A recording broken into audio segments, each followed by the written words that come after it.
Hey everyone, Sophia here, StudyFinds Associate Editor. Welcome back to our channel, and if you're new here, thanks so much for joining us. This week we're talking about the infamous ick in dating. This phenomenon has become so well known that researchers are taking a closer look at the reasoning behind it. For those of you who might not be familiar, the ick is a sudden feeling of repulsion that happens when something small or quirky about your date totally turns you off and makes you lose attraction. This tiny detail can derail your perception of a person and overshadow how you feel about the person as a whole. But what actually causes this? Stick around and don't forget to hit that subscribe button if you want to hear more of the latest research findings every week. Before we get started, has someone ever given you the ick? As someone with a lot of experience in the modern dating world, it's definitely happened to me. Leave your experience in the comments below and tell us about what gives you the ick for the chance to be featured in our next YouTube short. Okay, let's get into the video. Say you're on a date, everything's going great, and you're actually thinking this could go somewhere. But all of a sudden they sneeze a weird way or say something cringy, and the ick hits. You feel that shift from attraction to total repulsion. We've all been there, right? But have you ever wondered why it happens or why some people get the ick faster than others?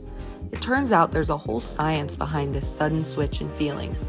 A team of researchers from Azusa Pacific University looked into what triggers the ick. First up, they found that it's not just a weird quirk or a small deal breaker. The ick can actually come from superficial stuff. Things like your date's awkward behavior, annoying speech patterns, or for some, a little bit too much confidence. The researchers even used TikTok videos to study how people react when they get the ick, and it's a lot more common than we thought. But why do certain people experience it more? Your personality plays a big role in how likely you are to get the ick. If you're sensitive to disgust, you might get repelled by minor quirks faster. Narcissists have a stricter filter and will quickly write someone off if their behavior doesn't align with their high standards. Perfectionists tend to get the ick often because they're constantly looking for flaws in the little things. And this phenomenon isn't just in your head. It's actually an evolutionary thing. Thousands of years ago, our ancestors needed to avoid bad mates to survive. But today we're using that ancient brain software to judge things like bad Instagram stories or a misplaced joke at dinner. It's a little outdated, don't you think? Once the ick happens, there's no going back. Almost 70% of people end relationships because of it, and only about a third will even try to look past it. Social media has also made it worse. Watch a TikTok about someone breaking up over their partner giving them the ick, and suddenly you're questioning your own date's habits too.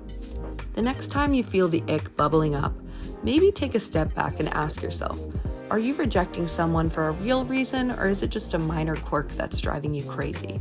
Sometimes that ick is telling you something deeper, but other times you might be a little too harsh. Be sure to hit like, subscribe, and share this video with fellow ick survivors. If you want even more bite-sized research like this, don't forget to sign up for our newsletter. I'll catch you next time with more of the latest from StudyFinds. See you then.